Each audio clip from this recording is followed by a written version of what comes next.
You think cleaning toilets earns you a salute? Cadet Wyatt sneered, loud enough for the hallway to echo. Laughter rippled from a nearby group of recruits, their perfectly pressed uniforms shining under the academy's bright hallway lights. Darrell Price didn't flinch. He adjusted his navy blue custodial cap, kept pushing the mop down the corridor. His medium brown skin glistened with sweat. The faded badge on his shirt read Logistics Support, but the medal hidden inside his cart told a deeper story. "Come on, old man, don't drop dead on duty," Wyatt added, stepping right in front of him. A silence thickened the air. For a moment, even the security cameras seemed to lean in. Darrell simply looked past him. Not through him, past him. At the photo, mounted high on the wall, a black and white shot of a war zone, a man half hidden in smoke, saluting under fire. A younger version of himself. But no one noticed. Not yet. "What's he staring at?" another cadet muttered. Darrell turned away slowly, as if timing his breath with something deeper than their voices. They had no idea the man they mocked had once carried entire squads through hell. The next morning, it escalated. Wyatt, emboldened by laughter and unchecked arrogance, tipped over his coffee cup as Darrell passed by. The hot liquid splashed onto Darrell's pants, soaking the hem. The hallway burst into laughter. Phones came out. Someone started recording.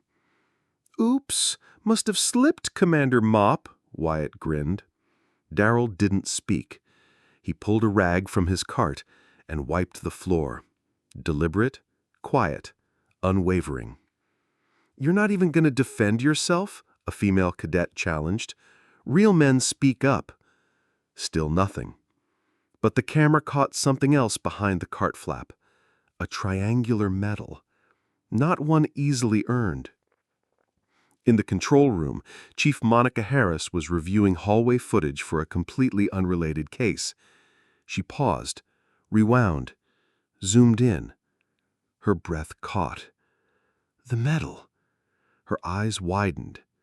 She whispered, "No way! That's him!" Outside, Darrell kept mopping, while one officer in a locked room just realized the truth hidden in plain sight. And it was about to change everything. Lunch hour. Cadets buzzed through the cafeteria, arrogance in full display. Wyatt spotted Darrell again and smirked. "Let's give the janitor a real job," he said, loud and proud. He tipped over an entire tray.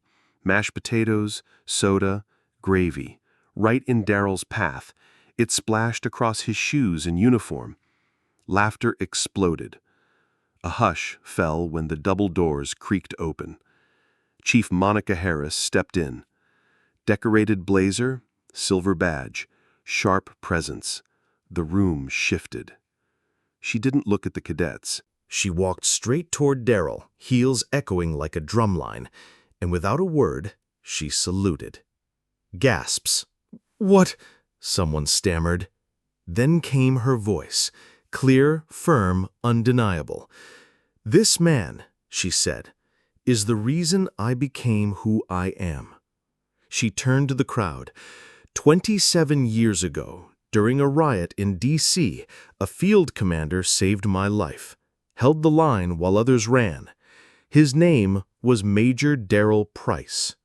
Wyatt's face drained of color. Another cadet dropped their spoon, and Darrell finally looked up, eyes calm but burning with memory. He didn't need to explain. The truth was now standing right beside him. Wyatt backed away slowly, bumping into a table. "You're lying. He's just a janitor." Chief Harris didn't blink. "Do you think rank disappears when the uniform comes off, or is it your respect that does?"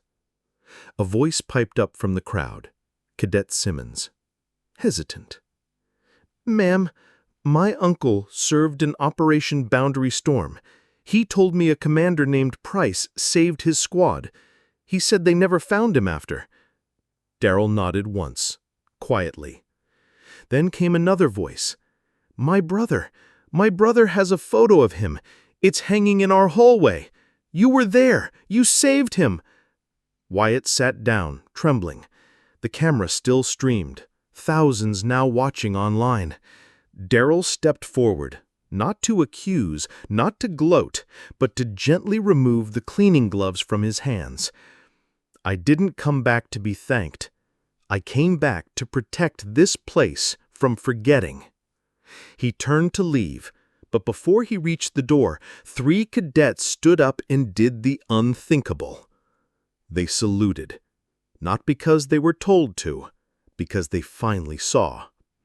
As Darrell reached the corridor, the room behind him fell into an eerie silence. Then a 4th cadet, this time a young woman, stepped forward and slowly knelt in front of the hallway's honor wall. She pointed to an old, faded photograph, gritty, mid-battle, a man lifting a wounded soldier over his shoulder. It was him. One by one, cadets followed. No orders, no ceremony, just silent recognition. Some saluted, some bowed their heads, and one placed her academy pin at the base of the wall, like an offering. Chief Harris stood motionless, her voice barely above a whisper. "He never stopped serving. We just stopped seeing." Darrell paused once more at the edge of the hallway. He didn't turn around. He just adjusted his cap, tucked in his gloves, and disappeared behind the service door. No medal, no mic, no spotlight. But in the echo he left behind, respect didn't have to shout. It just had to be remembered. Darrell Price didn't raise his voice. He didn't seek revenge. He simply reminded the world that dignity doesn't wear a name tag. It lives in how we carry ourselves. His silence wasn't weakness. It was legacy. If this story moved you, honor men like Darrell by leaving a comment, hitting the like button, and subscribing for more powerful true stories.